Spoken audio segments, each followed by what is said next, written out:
मेरा नाम रंगलाल ब्याडवाल है और मैं एसटी वर्ग का सबसे कम उम्र का लेखक हूँ। मैं तो एक देखो, हमारे भारत में एससी और एसटी में दो महान पुरुष हुए हैं, भीमराव अंबेडकर जी और बिरसा मुंडा जी, जो हमारे समाजों के गौरव है, प्रतीक चिन्ह है। आज हमारी समाज के साथ बहुत बड़ा अत्याचार किया जा रहा है। आज वैकेंसियों को लेकर भी बहुत बड़ा अत्याचार है और सर जैसे बैकलॉग कोटा को भी नहीं भरती है। कांग्रेस सरकार भी हमारे लिए एक तरह से मैं देखा जाए तो मीठा जहर है। जैसे दीवन काटती है वैसे कांग्रेस सरकार काटती है, बीजेपी में हमारे को काटती है।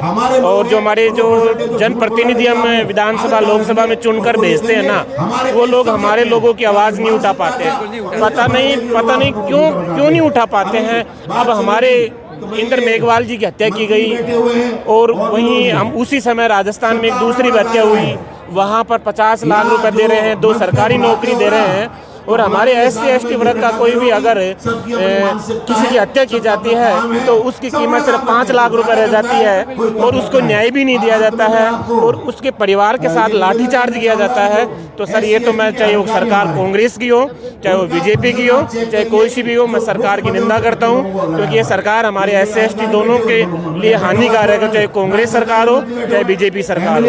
जो मैं तो ये जो हमारे जो मेन तो सरकारों से ज़्यादा कोसने से पहले हमारे जो जनप्रतिनिधि विधानसभा में बैठते हैं, मैं आने वाले समय में 2023 के इस चुनाव में मैं ये कहना चाहता हूँ युवाओं, चाहे वो बीजेपी का विधायक हो चाहे वो कांग्रेस का विधायक हो, जो वर्तमान में विधायक है ना किसी भी लोकसभा क्षेत्र से, आप उसका चुनाव मत करना, क्योंकि वो हमारी आवाज़ नहीं उठाया। क्योंकि हमारी समाज 4 साल 5 साल खूब प्रताड़ित हुई है। समाज में 4-5 खूब 3-4 मर्डर हुए हैं, उनका कोई खुलासा नहीं है। शिक्षा के साथ भेदभाव, हमारे बैकलॉग कोटा के साथ भेदभाव, हमारे हर जगह भेदभाव हो रही है। हम ऐसे माना जाता है कि कांग्रेस के वोट बैंक मानी जाती है एससी एसटी, फिर भी कांग्रेस सरकार हमारे साथ अत्याचार क्यों कर रही है? भाई देखो सर, कांग्रेस सरकार हमारे साथ अत्याचार क्यों कर रही है?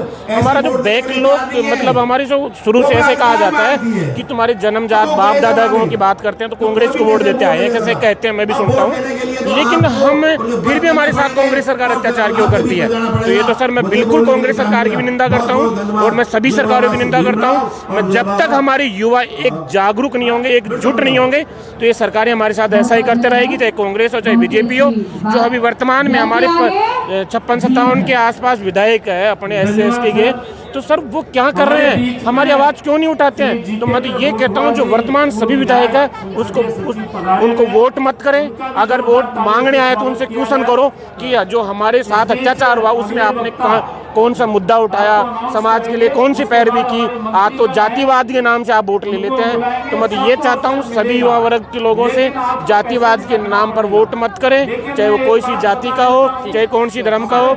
जो हमारे लिए जो लड़ता है वो हमारा हो, चाहे वो कोई सी पार्टी का हो। तो जब हमारे लिए जो लड़ेगा, हमारा जो भावनाओं की कदर करेगा, जो हमारे को सुनकर हमारी पीड़ाओं को सुनकर विधानसभा में जो अपने लिए बोलेगा, वो नेता हमारा है। इसी के साथ मैं सर फिर युवाओं को कहना चाहता हूं कि 2023 के चुनाव में अगर आप अपने मत का सही तरीके से उपयोग नहीं करोगे तो आपके साथ वैसा ही अत्याचार होता रहेगा जैसे इंद्र कुमार मेघवाल के साथ हुआ है, जैसे राजस्थान में और कई लोगों के साथ अत्याचार हुआ है, जैसे राजस्थान की महिलाओं के साथ अत्याचार हुआ है, जैसे एससी एसटी वर्ग के जहां पर भी अत्याचार होते आ रहे हैं। जब तक आप जागरूक नहीं होगे, जब तक आप एकजुट नहीं होगे, जब तक इन दुष्ट नेताओं का आप विनाश नहीं करोगे, इन दुष्ट नेताओं को विधानसभा से बाहर नहीं फेंकोगे, अपने विधानसभा क्षेत्रों में घुसने मत दो।